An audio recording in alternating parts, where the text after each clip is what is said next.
Engineering branches, அதாவது அண்ணா யூனிவர்சிட்டிக்கு கீழே இருக்கிற என்ஜினியரிங் காலேஜஸில் இருக்கிற என்ஜினியரிங் பிரான்ச்சஸ் பற்றி நம்ம பேசும்போது எப்போவுமே இந்த கவுன்சிலிங் டைம்லேயும் சரி மற்ற நேரங்கள்லையுமே ஒரு சில குறிப்பிட்ட பிரான்ச்சஸ் தான் நம்ம பேசிகிட்டு இருப்போம். இசிம்போம், சிஎஸ்சிம்போம், ட்ரிபிளிம்போம், ஐடிம்போம், மெக்கானிக்கல்ம்போம், இந்த மாதிரி இது சில பிரான்ச்சஸை தான் நம்ம திரும்ப திரும்ப பேசிகிட்டு இருப்போம். உங்களில் எத்தனை பேருக்கு தெரியும் அப்படிங்கிறது எனக்கு தெரியாது. அண்ணா யூனிவர்சிட்டிக்கு கீழே 50க்கும் மேற்பட்ட பிரான்ச்சஸ் இருக்குது. ஆச்சரியமாக இருக்கா? 50க்கும் மேற்பட்ட பிரான்ச்சஸ் இருக்குது. இந்த வீடியோவில் நான் விரிவாக இந்த பிரான்ச்சஸ் பற்றிலாம் உங்களுக்கு முதல்ல இவ்வளோலாம் இருக்கா அப்படிங்கிறதே நீங்கள் தெரிஞ்சுக்கிற மாதிரி இன்றைக்கி நான் சொல்ல போகிறேன். அதாவது என்ன அப்படின்னு கேட்டிங்கன்னா, அதுக்கு முன்னால் சில டேர்ம்ஸ் நம்ம புரிஞ்சுக்கணும். ஜென்ரலாக நம்ம ஸ்டூடெண்ட்ஸ் பேசிப்பாங்க, இல்லை இண்டஸ்ட்ரியில் பேசிப்பாங்க, கோர் பிரான்ச்சஸ் அப்படிம்பாங்க. அது என்னது கோர் பிரான்ச்சஸ் அப்படின்னு சொல்லி பார்த்தீங்கன்னாக்கா, ஒன்றும் இல்லை. ஒரு காலத்தில் ஒரு 40-50 வருஷத்துக்கு முன்னே அப்படிலாம் பார்த்தீங்கன்னாக்கா என்ஜினியரிங்கில் 3 பிரான்ச் தான்: சிவில், மெக்கானிக்கல், எலக்ட்ரிக்கல். ஏன் எலக்ட்ரிக்கல்னா, அது எலக்ட்ரானிக்ஸ் கூட கண்டுபிடிக்கப்படாத காலம். எலக்ட்ரிக்கலை உங்களுக்கு எப்படி இன்னும் புரிய வைக்கணும்னா, உங்கள் வீட்டில் பெரியவங்ககிட்ட போய் கேட்டு பாருங்கள். அந்த காலத்தில் வீட்டில் ஒரு ரேடியோ செட்டு, ரேடியோ பொட்டின்னு சொல்லுவாங்கள்ல, அதுக்கு ஏற்ற மாதிரியே பொட்டியாகவே இவ்வளோ பெருசு ஒன்று இருக்கும். அதில் பார்த்தீங்கன்னா சுவிட்ச், இப்படி உருண்டையாக ஒரு சுவிட்ச் இருக்கும். அதை போட்டிங்கன்னா அது புளிச்சுன்னு ஒரு வால்வு செட்டுன்னு சொல்லுவாங்க. அதில் இது ஆகிறதுக்கே கொஞ்சம் டைம் எடுக்கும். ஸோ அதெல்லாம் எலக்ட்ரிக்கல் காலகட்டம். அப்போ எலக்ட்ரானிக்ஸே கிடையாது. அதுக்கு பிறகு தான் எலக்ட்ரானிக்ஸே ஒரு டிசிப்ளின் வர ஆரம்பிச்சது. ஸோ ஆக மொத்தம் இந்த civil, mechanical, electrical R electronics, இந்த விஷயங்களை தான் நம்ம கோர் பிரான்ச்சஸ் அப்படின்னு சொல்லி சொல்கிறோம். இது ஒன்று. அடுத்தது பார்த்தீங்கன்னா சர்க்கியூட் பிரான்ச்சஸ் அப்படின்னு சொல்லிட்டு ஒரு டெர்மினாலஜி யூஸ் பண்ணுவாங்க. சர்க்கியூட் பிரான்ச்சஸ் அப்படின்னா பெரும்பகுதி இந்த எலக்ட்ரானிக்ஸ் சார்ந்தது. அப்போ இசின்னு சொல்லப்படுற எலக்ட்ரானிக்ஸ் அண்ட் கம்யூனிகேஷன் இன்ஜினியரிங், சிஎஸ்சின்னு சொல்லப்படுற கம்ப்யூட்டர் சயின்ஸ் இன்ஜினியரிங், ட்ரிபிள்இன்னு சொல்லப்படுற எலக்ட்ரிக்கல் அண்ட் எலக்ட்ரானிக்ஸ் இன்ஜினியரிங், அப்புறம் இஎன்ஐன்னு சொல்லுவாங்க, எலக்ட்ரானிக்ஸ் அண்ட் இன்ஸ்ட்ருமெண்டேஷன் இன்ஜினியரிங். இது எல்லாம் பார்த்தீங்கன்னாக்க சர்க்கியூட் பிரான்ச்சஸ் அப்படின்னு சொல்லிட்டு அதற்கு கீழே இதெல்லாமே வரும். பட் இதை தான் நம்ம திரும்ப திரும்ப நம்ம பேசிக்கிட்டு இருப்போமே தவிர, அதற்கு உட்பிரிவாக நிறைய இருக்கும். எப்படின்னு இப்போ சர்க்கியூட் பிரான்ச்சஸ் கீழே சொல்லணும், அது மாதிரி ஒரு மெக்கானிக்கல் எடுத்துக்கிட்டிங்கன்னா அதுக்கு கீழே automobile, aeronautical, manufacturing, industrial, production, இந்த மாதிரி. அப்போ இந்த கோருக்கு கீழே நிறைய பிரிவுகள் வரும். எத்தனையோ பிரிவுகள் வந்தாலுமே கூட நம்ம என்னன்னாக்க திரும்ப திரும்ப திரும்ப ஒரு சில எண்ணிக்கையில், ஒரு 10 கீழே எண்ணிக்கையில் இருக்கிற பிரான்ச்சஸை பற்றி தான் நம்ம அதிகம் பேசிகிட்டு இருப்போம். அதை தான் தேர்வு செய்யும். ஆனால் அண்ணா பல்கலைக்கழகத்தில் 50க்கு மேற்பட்ட பிரான்ச்சஸ் இருக்கும்போது ஒவ்வொரு பிரான்ச்சுக்கும் வேல்யூ இருக்கிறதால தான் 50க்கு மேற்பட்ட பிரான்ச்சஸை வச்சுருக்காங்க. இல்லாட்டி எதற்கு வச்சுருக்கணும்? ஸோ அந்த ஒட்டுமொத்தத்தையும் நான் இப்போ உங்களுக்கு விரிவாக விளக்க போகிறேன். இப்போ இந்த 50க்கு மேற்பட்ட பிரான்ச்சஸ் சொன்னேன் இல்லையா, அதில் பார்த்தீங்கன்னாக்க நான் ஃபஸ்ட்டு 6 பிரான்ச்சஸ் மோஸ்ட் பாப்புலர். அதற்கு அடுத்த நிலையில் ஒரு 8 பிரான்ச்சஸ் இருக்குது. சரிங்களா? இந்த 6 பிரான்ச்சஸ் மோஸ்ட் பாப்புலர்னு சொன்ன உடனே நீங்கள் பார்த்தீங்கன்னா, ஒன்று இது இண்டஸ்ட்ரி டிமாண்டாலோ அந்த மாதிரிங்கிறது ஒரு புறம் இருந்தாலும், தமிழ்நாட்டில் இருக்கிற அதிகபட்ச என்ஜினியரிங் காலேஜஸில் இந்த 6 இருக்குது. அப்போ ஒரு 2 லட்சம் சீட்டுனா கிட்டத்தட்ட 1 லட்சத்திலிருந்து 1.25 லட்சம் சீட்டு இந்த 6 பிரான்ச்சஸ்க்குள்ளே வந்துடுது. அதனால தான் இது பாப்புலர். அப்போ தமிழ்நாட்டில் நான் சமீபத்திய கணக்குப்படி 574 பொறியியல் கல்லூரிகள், 574 என்ஜினியரிங் காலேஜஸ் இருக்குது. இப்போ நான் உங்களுக்கு இந்த டாப் 6ன்னு சொன்னேன் பார்த்தீங்களா, அதில் ஒவ்வொன்றும் எவ்வளோ இருக்குங்கிற சொன்னால் உங்களுக்கு ஒரு ஐடியா கிடைக்கும். EC, electronics and communication engineering பார்த்தீங்கன்னா 473 காலேஜஸில் இருக்குது. அதற்கு அடுத்த நிலையில் கம்ப்யூட்டர் சயின்ஸ் இன்ஜினியரிங் பார்த்தீங்கன்னா 466 இன்ஜினியரிங் காலேஜஸில் இருக்குது. Triple E electrical and electronics engineering பார்த்தீங்கன்னா 465 இன்ஜினியரிங் காலேஜஸில் இருக்குது. இதற்கு அடுத்த நிலையில் மெக்கானிக்கல் பிரான்ச் வந்து 457 இன்ஜினியரிங் காலேஜஸில் இருக்குது. சிவில் பார்த்தீங்கன்னாக்க 445 445 காலேஜஸில் இருக்குது. அடுத்ததாக ஐடி 190 கல்லூரிகளில் ஐடி இருக்குது. அப்போ பார்த்தீங்கன்னா இந்த 6 பிரான்ச்சுக்குள்ளேயே வந்து பார்த்தீங்கன்னா மிகப்பெரிய எண்ணிக்கையிலான சீட்ஸ் வந்து அடங்கிடுது. அதனால தான் இது இந்த 6 வந்து பாப்புலர். சரி, இதற்கு அடுத்த நிலையில் ஒரு 8 பிரான்ச்சஸை நான் எடுத்துக்கிட்டு ஓரளவுக்கு அதிக காலேஜஸில் இருக்குது அப்படின்னு சொல்லலாம். அப்படி பார்த்தீங்கன்னாக்க ஆட்டோமொபைல் வந்து 51 கல்லூரிகளில் இருக்குது, 51 காலேஜஸில். ஏரோநாட்டிக்கல் இன்ஜினியரிங் வந்து பார்த்தீங்கன்னாக்க 50 காலேஜஸில் இருக்குது. E&Iன்னு சொல்லுவாங்க, எலக்ட்ரானிக்ஸ் அண்ட் இன்ஸ்ட்ருமெண்டேஷன் இன்ஜினியரிங் அப்படிங்கிறது வந்து பார்த்தீங்கன்னாக்க 46 காலேஜஸில் இருக்குது. இந்த மெக்கட்ரானிக்ஸ் அப்படின்னு ஒரு புது பிரான்ச். மெக்கட்ரானிக்ஸ்னால் என்னன்னு கேட்பீங்க. ஒரு காலத்தில் மெக்கானிக்கலுக்கும் எலக்ட்ரானிக்ஸுக்கும் தொடர்பே கிடையாது. இது பார்க்க இயங்கும், அது பாட்டுக்கு இயங்கும். ஆனால் காலப்போக்கில் ஒரு மெக்கானிக்கல்னு சொல்லப்படுற ஒரு மெஷினரியில் கம்ப்யூட்டரைஸ் நியூமெரிக்கல் கண்ட்ரோல் இது போன்ற எலக்ட்ரானிக்ஸ் சமாச்சாரங்கள் உள்ள ஆரம்பிச்சது. அப்போ ஒரு காலகட்டத்துக்கு பிறகு மெக்கானிக்கல் வேற எலக்ட்ரானிக்ஸ் வேறன்னு பிரிக்க முடியாது. இந்த ரெண்டையும் உடைச்சி இணைச்சது தான் மெக்கட்ரானிக்ஸ் அப்படிங்கிற ஒரு பிரான்ச்சு. ஒரு காலகட்டத்தில் வந்து இது வந்து பிஜியில் எம்இஎம்டெக்கில் மட்டும் இருந்தது. அதற்கு பிறகு இப்போ ஓரளவுக்கு கணிசமான கல்லூரிகளில் சுமார் 31 கல்லூரிகளில் மெக்கட்ரானிக்ஸ்ங்கிற பிரான்ச் இப்போ யூஜியிலே இருக்கு. வந்து அடுத்து உங்களுக்கு தெரியும், இந்த பயாலஜி குரூப் எடுத்த மாணவர்களுக்கு சம்பந்தப்படுற மாதிரி பார்த்தீங்கன்னாக்க பயோடெக்னாலஜி 30 இன்ஜினியரிங் காலேஜில் இருக்கு. கெமிக்கல் இன்ஜினியரிங் ஆஃப் லேட் ஓரளவுக்கு பாப்புலர் 24 இன்ஜினியரிங் காலேஜஸில் இருக்கு.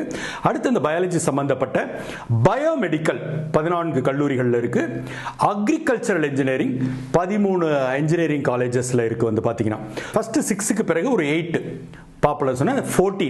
இப்போ இந்த 14 தான் நம்ம ஓரளவுக்கு அதிகம் பேசுகிறோமே தவிர அதற்கு பிறகு பார்த்தீங்கன்னா இன்னொரு 36 பிரான்ச் நம்ம வந்து பல சமயங்கள் அதை பேரை கூட கண்டுக்கிறது கிடையாது. அந்த 36 பிரான்ச்சஸுமே உங்களுக்கு நான் பட்டியலிட்டுறேன். அப்போ தான் உங்களுக்கு அது வந்து தெரியும். என்னன்னு கேட்டிங்கனாக்கா agriculture and irrigation, apparel technology, chemical and electrochemical, ceramic technology, environmental engineering சுற்றுச்சூழல் சார்ந்தது. இது வந்து ரொம்ப இன்னைக்கு டாபிக்கல்.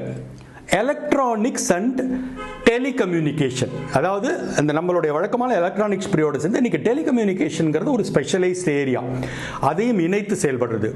அடுத்து வந்து ஃபுட் டெக்னாலஜி.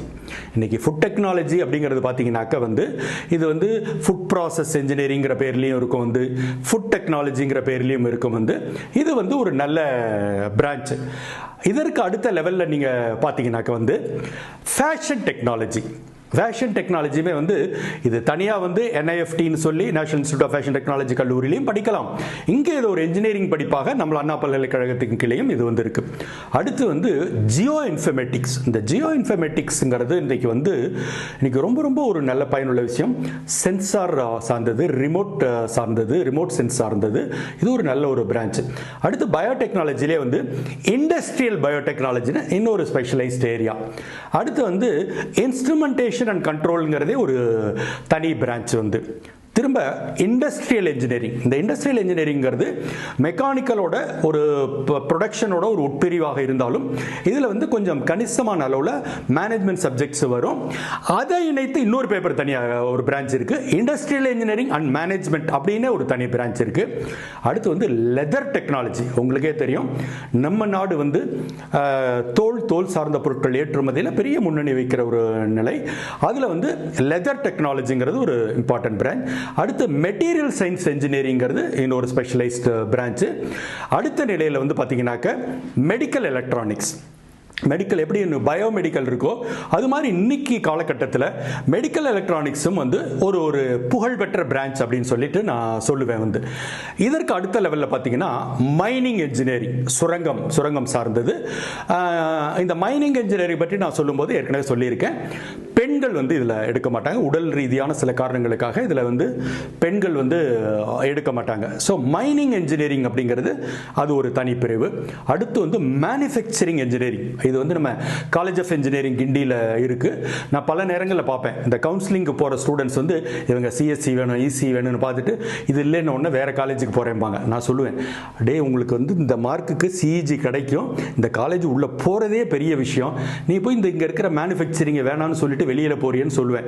அதற்கு பிறகு எடுத்து அது மாதிரி கடந்த சில வருடங்களில் கவுன்சிலிங்கில் நம்ம அட்வைஸை கேட்டு எடுத்தவர்கள் அதுக்கு பிறகு சார் நல்ல வேலை நீங்கள் சொன்னீங்க அப்படின்னு அந்த பாராட்டுற சம்பவங்களும் உண்டு. So manufacturing engineering. அடுத்து வந்து மெரைன் இன்ஜினியரிங். இந்த மெரைன் இன்ஜினியரிங் பொறுத்தவரை பார்த்தீங்கன்னாக்க இதுக்கு மட்டும்தான் ஒட்டுமொத்த அண்ணா பல்கலைக்கழகத்தில் இந்த மெரைன் இன்ஜினியரிங்க்கு மட்டும் சில அடிஷனல் குவாலிஃபிகேஷன்ஸ் வச்சிருக்காங்க. அதாவது இந்த மேத்ஸ் ஃபிசிக்ஸ் கெமிஸ்ட்ரியில் வந்து 60% ஆவரேஜ் வேணும். 10th அல்லது 12th வந்து இங்கிலீஷில் 50% கண்டிப்பாக இருக்கணும். ஹைட், வெயிட், மெடிக்கல் ஃபிட்னஸ் இது வச்சிருக்காங்க, அந்த ரெஸ்ட்ரிக்ஷன்ஸ் வச்சிருக்காங்க. இந்த மெரைன் இன்ஜினியரிங் பற்றியும் பார்த்தீங்கன்னா நீங்கள் வெளியில் நிறைய மெரைன் யூனிவர்சிட்டிஸ் தனியாக இருக்குது. அதை தவிர அண்ணா பல்கலைக்கழகத்தின் கீழே இருக்கிற கல்லூரியிலையும் வந்து மெரைன் இன்ஜினியரிங் இருக்குது. பிறகு மெட்டலர்ஜிக்கல் இன்ஜினியரிங், இது ஒரு பாப்புலர் பிரான்ச்சு. அடுத்து மெக்கானிக்கல் அண்ட் ஆட்டோமேஷன் அப்படின்னு சொல்லிட்டு அது ஒரு பிரான்ச், அதுவும் நல்ல popular. Nano science and technology, சமீபத்தில் ஸ்டூடெண்ட்ஸ் நிறைய பேர் இதை தான் பேசிகிட்டு இருப்பாங்க, சார் இது நான் சேரட்டுமா சார் அப்படின்னு சொல்லிட்டு. ஸோ நானோ சயின்ஸ் அண்ட் டெக்னாலஜிங்கிறது இன்னொரு பாப்புலர் பிரான்ச். அடுத்து வந்து பிளாஸ்டிக் டெக்னாலஜி, இது அண்ணா யூனிவர்சிட்டிக்கிலையும் இருக்குது. அப்புறம் வந்து சிப்பெட், நம்ம வந்து கிண்டியில், சென்னை கிண்டியில் இருக்குது பார்த்தீங்கன்னாக்க, அங்கே வந்து இந்த பிளாஸ்டிக் டெக்னாலஜி சொல்லி தரப்படுறது. அண்டு பெட்ரோகெமிக்கல் இன்ஜினியரிங் அப்படிங்கிறது வந்து பார்த்தீங்கன்னாக்க பெட்ரோலியம் இன்ஜினியரிங்கிற பேர்லையும் இருக்குது, பெட்ரோகெமிக்கல் இன்ஜினியரிங்கிற பேர்லையும் இருக்குது. இதுவுமே பார்த்தீங்கன்னா நிறைய பேர் எடுக்க மாட்டாங்க.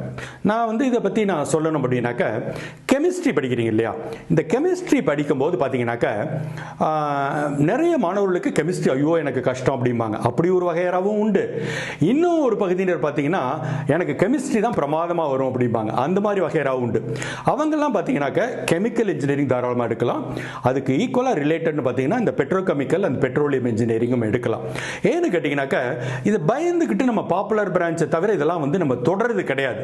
வேற இந்த பெட்ரோலியம் பெட்ரோகெமிக்கல்லாம் நீங்க எடுத்தீங்கன்னாக்க சில ஆண்டுகள் நம்ம நாட்டில் இருக்கிற ஓஎன்ஜிசி போன்ற நிறுவனங்கள்ல அல்லது Hindustan petroleum and Bharat petroleum போன்ற அரசு சார்ந்த நிறுவனங்களில் பணிபுரிஞ்சிட்டு குவைத் போன்ற நாடுகளுக்கு நீங்கள் போனீங்கன்னாக்க நல்ல பிரமாதமான சேலரி. அதனால் எதுக்கு நான் சொல்ல வரேன்னாக்க, இந்த 50க்கும் மேற்பட்ட பாப்புலர் பிரான்ச்சஸை தயவுசெய்து கன்சிடர் பண்ணுங்க, 1-2 மட்டுமே இருக்காதீங்க. இந்த 50 பிரான்ச்சஸ் தவிர சமீப காலத்தில் அறிமுகப்படுத்தப்பட்டிருக்கிற கம்ப்யூட்டர் சயின்ஸ் சார்ந்த 3 புது பிரான்ச்சஸையும் நான் உங்களுக்கு சொல்லி ஆகணும். என்ன பண்ணியிருக்காங்கன்னா, அந்த கம்ப்யூட்டர் சயின்ஸ்லேயே இன்னும் கொஞ்சம் ஒரு அடிஷ்னல் இன்புட்ஸை அதில் எடுத்து போட்டு கொஞ்சம் ஃபேன்சி லேபிளாக ஒரு 2-3 கோர்சஸ். அதில் ஒன்று பார்த்தீங்கன்னாக்க வந்து computer science and business systems, இது வந்து ஒரு பிடெக்கு. அடுத்து வந்து computer science artificial intelligence and data science, இது வந்து ஒரு பிடெக்கு. தவிர கம்ப்யூட்டர் சயின்ஸ் அண்ட் கம்யூனிகேஷன், இது வந்து ஒரு பி. இந்த 3ம் வந்து சமீப காலமாக அறிமுகப்படுத்தப்பட்டிருக்கிற வந்து புது படிப்புகள் வந்து இது ஒரு புறம். பட் டீம்டு யூனிவர்சிட்டிஸ், அதாவது தனியார் பல்கலைக்கழகங்கள் போனீங்கன்னு வச்சுக்கலேன், தனியார் பல்கலைக்கழகங்களை பொறுத்தவரையிலும் பார்த்தீங்கன்னாக்க அவங்க இன்னும் ஃபேன்சியாக புது புது பெயர்கள் வச்சிருப்பாங்க. அடிப்படை இங்கிருந்து தான் வரும், இதை சுற்றி தான் திரும்ப அடிப்படையாக இருக்குமே தவிர பெருசாக ஒன்றும் வேறுபட போகிறதில்ல. பட் இருந்தாலுமே வந்து அவங்க இன்னும் கொஞ்சம் தனித்தனி நேம்ஸ் எல்லாம், ரோபாட்டிக்ஸ் அப்படிலாம் வச்சிருப்பாங்க. அது சிலது நம்ம அண்ணா யூனிவர்சிட்டிக்கு நாமன்கிளேச்சர் இல்லாமல் இருக்கலாம் வந்து. மற்றபடி அண்ணா பல்கலைக்கழகத்தில் 1-2 இல்லை, நான் ஏற்கனவே சொன்ன மாதிரி 50க்கும் மேற்பட்ட பிரான்ச்சஸ் இருக்கும்போது தயவு செய்து திரும்ப திரும்ப திரும்ப திரும்ப மந்தைத்தனமாக நம்ம ஒரு சில குறிப்பிட்ட பிரான்ச்சஸ்ல போய் விழ வேண்டிய அவசியம் கிடையாது. எல்லாத்தையும் நம்ம அனலைஸ் பண்ணி இதுக்கு ஆப்பர்ச்சுனிட்டி இருக்கா, எதிர்காலம் இருக்கா அப்படிங்கிறத பார்த்து நம்ம புதுசாக செய்யும் போது இன்னும் வந்து நமக்கு வந்து எதிர்காலம் நிறையா இருக்கும். அதனால் தயவு செய்து எல்லா பிரான்ச்சஸையும் ஸ்டடி பண்ணிட்டு முடிவெடுங்க, அதுதான் சரியாக இருக்கும். மற்றபடி கல்வி சார்ந்து உங்களுக்கோட எந்த விதமான சந்தேகங்கள் இருந்தாலும் நம்மளுடைய டைம்ஸ் ஆஃப் கேலக்ஸி சேனலில் ரமேஷ் பிரபா எஜுகேஷன் அப்படிங்கிற அந்த பிளேலிஸ்ட்டுக்குள்ளே போனீங்கன்னா ஏராளமான வீடியோஸ் இருக்குது. உங்களுக்கான சந்தேகங்கள் அதில் தீர்த்து வைக்கப்படும். இல்லை சார் அதில் இல்லாததை ஒன்றை பற்றி எனக்கு கேட்குறேன் அப்படின்னா தயவுசெய்து இந்த வீடியோவில் கமெண்ட்டில் போட்டு விடுங்க. நான் உங்களுக்கு கமெண்ட்லேயே பதில் சொல்லுவேன். அல்லது நிறைய பேருக்கு பயனளிக்கும்னா இது சார்ந்து நான் புதுசாக ஒரு வீடியோவும் பதிவு பண்ணுவேன். அப்படியே டைம்ஸ் ஆஃப் கேலக்ஸி சேனலை சப்ஸ்கிரைப் பண்ணுங்கள். வாழ்த்துக்கள்.